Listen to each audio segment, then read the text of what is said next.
Yahushua by Shem Rakakadesh, the one to the elders and apostles, great millstone, tell me the truth.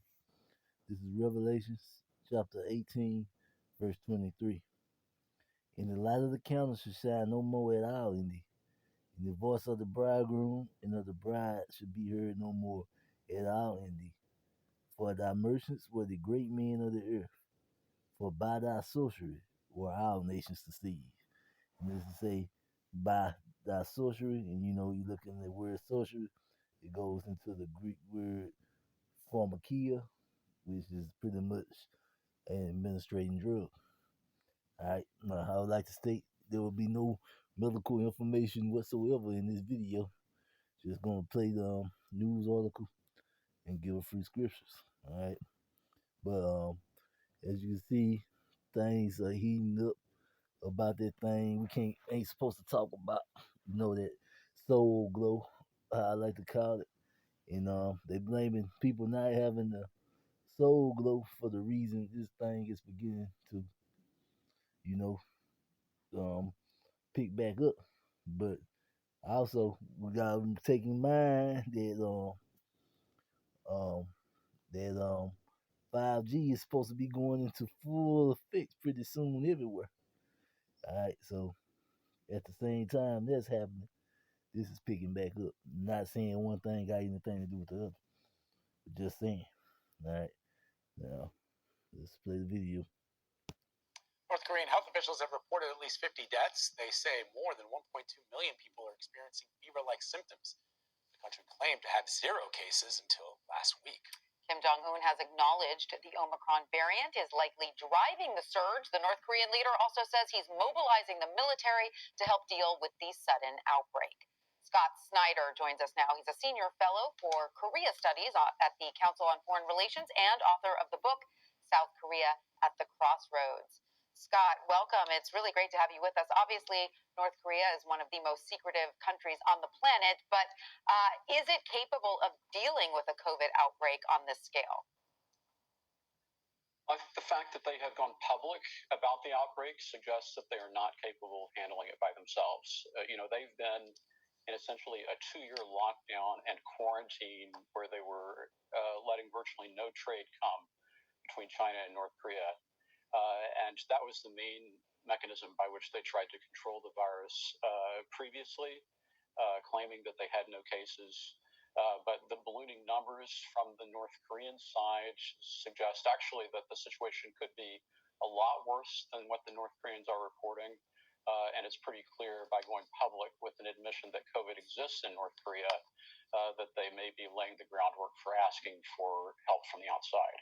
Well, yeah, I think a lot of people are sort of scratching their heads because for almost 3 years, we didn't hear much out of North Korea when it came to this COVID-19 outbreak. And now they're publicly acknowledging that they're struggling with it. Does that surprise you?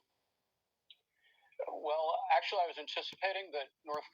Well, if you lock people out your country, if they really did it and in and out, it probably took this long before they had enough people come in to actually start an outbreak going around their place. But this is Jeremiah 44, verse 13. For I will punish them that dwell in the land of Egypt, as I have punished Jerusalem, by the sword, by famine, and by the pestilence. And the same way pestilence came in and really what helped take down, the Byzantine Empire and stuff like that, and um, you know, Eastern Europe and all that was pestilence came along, all right? And this time, the whole earth is being plagued with pestilence once again. And that was a way the Lord used to weaken the Israelite number so that the Edomites can take back over. So the same thing is starting to happen once again. Korea might ask for assistance earlier, and I think that they have lasted a lot longer than I would have expected. They're following the same zero COVID policy the Chinese government has followed. And so it stands to reason that as the Chinese struggle with dealing with the Omicron variant, that it would be likely to spill over into North Korea. And so now we're at this moment where Kim Jong-un is wearing a mask in public for the first time on TV. Obviously, this is a potential crisis of domestic political legitimacy. And so he's berating his own officials for their handling of the issue. And we'll just have to see exactly how bad it gets. We don't have a good independent picture of what's happening in North Korea because over the course of the past 2 years, most diplomats and foreign aid workers have left the country. Right. And of course, its neighbor, South Korea, was a model for COVID-19 testing in the early months of the pandemic. Could we see the North reach out to its neighbor for help dealing with this? Because as we know, the virus does not really, honor political or geographical boundaries. Well, it really is an early opportunity for the new South Korean president, Yoon Suk-yeol, who has already offered unbounded assistance to North Korea. But the likelihood that Kim Jong-un is going to start by taking aid from South Korea is low. The Chinese have also offered assistance, and I think that it's possibly more likely that the North Koreans will turn to Beijing for assistance than to South Korea. All right. Well, Scott Snyder, thank you so much for your insight. We appreciate it.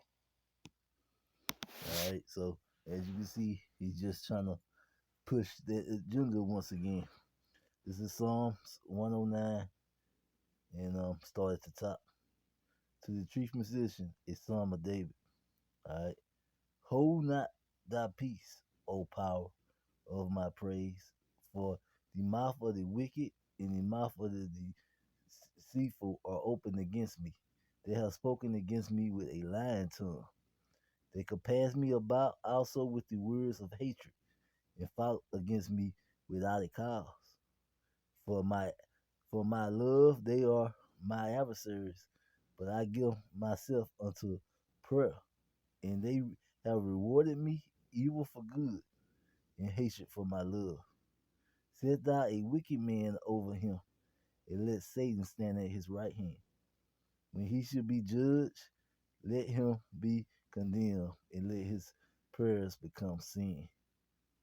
All right, so just going into, this is Lord putting out judgment. All right, and disease, pestilence, and the Bible says pretty much said it will be pestilence in the last day. It didn't say it was just going to be one. So that's something I always say to keep in mind. And they trying to get this going, and we all know this is ultimate, so they can come with their solution. All right, and with that, I'm gonna say shalom.